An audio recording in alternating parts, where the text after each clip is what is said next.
Bonjour, bon après-midi, bonsoir, good day, everyone. Today, we're going to redesign this burger design that I made for a client. So it's a simple design, and we're just going to follow it up. Okay, so this is the design as our guide, and as we go on, I'm just going to be revealing the layers I used for the design, and yeah.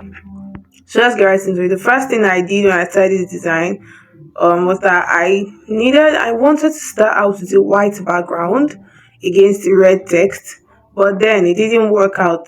I didn't really follow through with that one, so I just decided to go with this. So first thing I did was change the color to a red background, red color. So I went to the background place. Okay, show you guys where that is. So you click on this place to access your background, and then I clicked on it and then click on color, the color bold, then you pick red. So now that's red. So for you to get the red, the um color code is C20D00, or you could just pick it from the design like so. So you scroll down and then pick it from the design. Yeah. So next thing was that I imported my background. This was the background I used. Okay, so I just imported it and took it to the back. Then the next thing I did, the name of the burger brand was Waldy's Burger, or rather Wealthy Burgers. Okay, so what I did was that I spelt the name of the burger brand like faintly at the background, so you can see the opacity is reduced. Go to text, you can see that the opacity is reduced. Check it out, and you can see that the opacity is just 4. Let's just take it to 5. Okay, so that's what I did. I did for the top. I just copied the text, repeated it till it covered the entire background. So that's basically what I did. And then I think I decided to bring this light thingy as a point of, I don't know, to look as though light is reflecting from the top to the burger, something like this. But I decided against it. I let me check.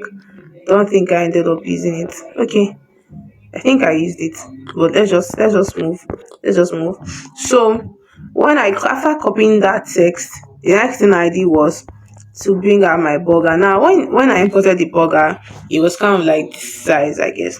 So I wanted to make it like float on the, like, the canvas, something like that, but I decided against it. Yeah. So it's design is a thing of choice. So whatever you choose to do, you're the designer, you flow with it. So I'm just showing you how to do, something simple. So the thing as design is that you can follow your choice as far as it comes out beautiful, functional, and follows the rule of graphic design.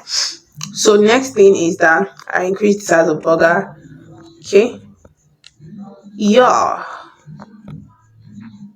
Okay. Yes. Let's just follow this size.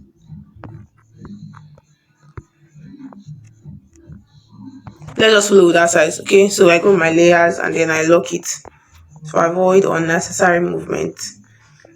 So the next thing was that, okay, yes, remember I said I wanted to make the burger float. So this was the shadow I created. If you want to create this shadow, it's very simple. What you do is that you go to your shape. Okay, now this one, something is selected, so I go to my layer and I just select it. So you see stickers. So when you click on stickers, you have something white. So make sure not to click on good, just tap anywhere and then you see the stuff saved. Then you go to color and then you can change the color to black and then resize it like this. Then you can place it at the back of whatever you want to place that. So for instance, I wanted to take it to the back. You see that it creates a shadow behind the burger. Well, I don't want that. Another way you can create a shadow like this, I'm going to create this, is to go to shapes and then just increase the radius, reduce the opacity, and then stroke width all the way. And then just take one of the nodes and then take it all the way to the end, and then increase the blur radius. There you have it. And you could just, this is too sharp, so I just reduce the opacity, and so whichever works for you. The goal is to arrive at a destination. So that's basically it. So next thing I did was basically to just write out the text, wealthy burgers. Yes, wealthy burgers. So if you notice, for this text for wealthy burgers, the bottom is kind of reddish. Yes, there's a reddish-ish, you know, sort of. Yes, at least bottom. Yeah, a reddish gradient, sort of. So this how I did. How I did was that I just went to color. So let's just pick a gradient.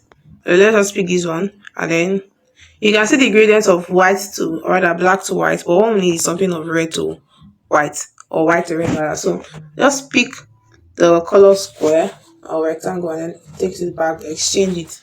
But basically you could just tap this. You just tap this to exchange the colors. So when I tap it, you see that the white goes up and the black comes down. So I just move the white closer to the black, and then I click on the black and then click on this color bowl, and then I can just pick red from my background, and then this red is too dark, so I'll just toggle the top and then take it towards white, something like that. And then you can see that I'm having something similar, so you can just edit till you are satisfied.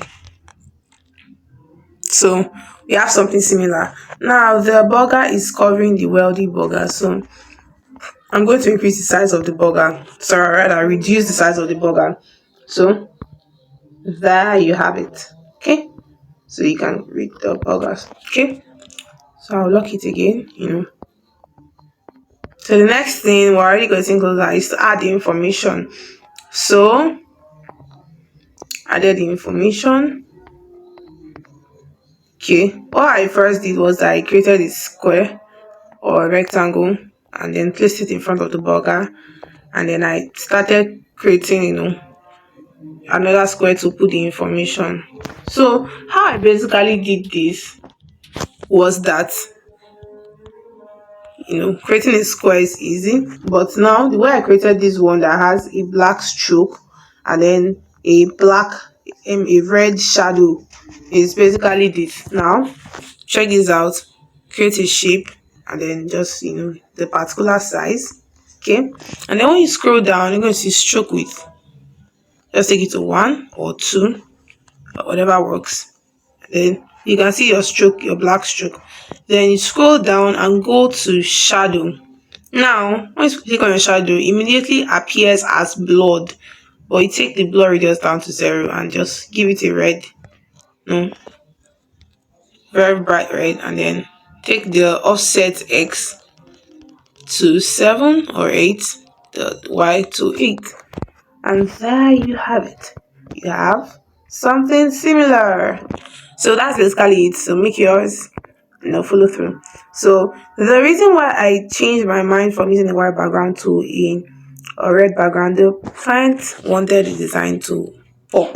Rather, I wanted to be exciting. Red signifies passion, yellow signifies excitement, and all that. So that's why I changed my mind. So when I created this first square, I then made another one and then put it behind the burger. Though it didn't show, but if you check the layer, the first square, which is the one in front, is in front of the burger, and then the second one, which is the red one, I don't know if you are looking at.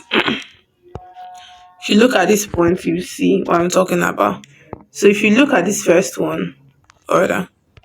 If you look at this first one, is in front. The second one is behind the burger, which it is, but then it's not really visible. Well, all the perils of a graphic designer.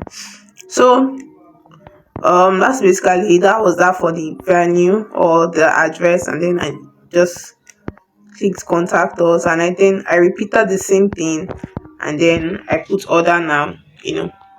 A simple a simple call to action. What a design without a call to action is kind of, should I say, useless. When people finish doing the design, what are they going to do? Exactly, are going to lead, are supposed to lead their eyes. Okay, so it leads them now to what? Order now on child egg. So um the square pattern is the same, except that this time the square color is red, the stroke is white, and then the shadow is a kind of like a faint yellow. Okay, that stands out a bit from the bright yellow background. All right, so that's that. The last thing I did here was to add the logo. So I just added the logo on top, and then okay, one last thing. Now, if you check my our main design, the point of call, you can notice that the design looks as there's an element of smoke, indicating that, oh, it's a hot burger, not a cold one. Hot burger. So what I did was that I went and I downloaded a picture of smoke, imported it, and then I put it. So this was the first one and this was the second one. So the first one, I just placed it so that the smoke will give that effect to both the look, so that it will look as though the smoke is coming out from the burger. A very hot burger that just came out of yeah, that just finished being prepared. So yeah, I just placed it, and then you can see the smoke coming out. Alright, so this is basically it. You could also go further, adding PNG of pepper and onion, just sprinkling it around, stuff like that. But with this design is done and dusted. So the next thing is for you save. I usually save as image. I save as what? As ultra. I save as ultra. I save as PNG before going to edit with Lightroom and Snapseed, either of the above. So if you were, should I say, blessed, if you got value from this tutorial, just leave a like, share to your friends, and subscribe to my channel. I'll be dropping new videos every week as I'm helped, and I'm going to keep dropping valuable information for you guys to grow in the graphic design field. So see you in my next video, and au revoir.